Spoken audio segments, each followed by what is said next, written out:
ಎದ್ದ ನಂತರದಲ್ಲಿ ಭೂಮಿ ಸಮುದ್ರ ವಸನೆ ದೇವಿ ಅಂತೇಳಿ ಹೇಳ್ತೀವಿ. ಅಂದರೆ ಭೂಮಿಯಿಂದ ನಾವೆಲ್ಲವನ್ನ ಪಡೆದುಕೊಳ್ತೇವೆ. ಭೂತಾಯಿ ಅಂತೇಳಿ ನಾವು ಹೇಳ್ತೀವಿ. ನೀರು ನಮಗೆ ಭೂಮಿಯಿಂದ ಬರುತ್ತೆ, ಅಗ್ನಿ ಬೆಂಕಿ ಇವೆಲ್ಲವೂ ಭೂಮಿಯಿಂದ ಬರುತ್ತೆ.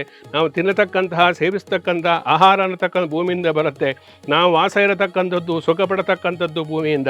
ಹೀಗೆ ಭೂಮಿಯಿಂದ ಸಮಸ್ತವೂ ಮಾನವ ಜನಾಂಗಕ್ಕೆ, ಪ್ರಾಣಿಗಳಿಗೆ ಎಲ್ಲರಿಗೂ ಕೂಡ ಸಿಗುವುದರಿಂದ ಭೂಮಿಯನ್ನು ಪ್ರಾರ್ಥಿಸಿ ಆ ಮೂಲಕ ನಾವು ಪಾದಸ್ಪರ್ಶ ಭೂಮಿಯ ಮೇಲೆ ಕಾಲನ್ನು ಇಡಬೇಕು ಅಂತೇಳಿ ಅದರ ಅರ್ಥ.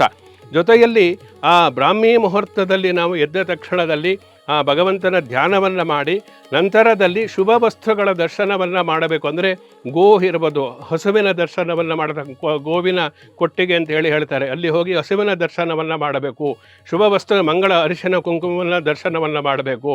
ದೇವರ ಮನೆಗೆ ಹೋಗಿ ದೇವರ ದರ್ಶನವನ್ನು ಮಾಡಬೇಕು. ಆ ಸಮಯದಲ್ಲಿ ದೂರದಿಂದ ದರ್ಶನವನ್ನು ಮಾಡಬೇಕು.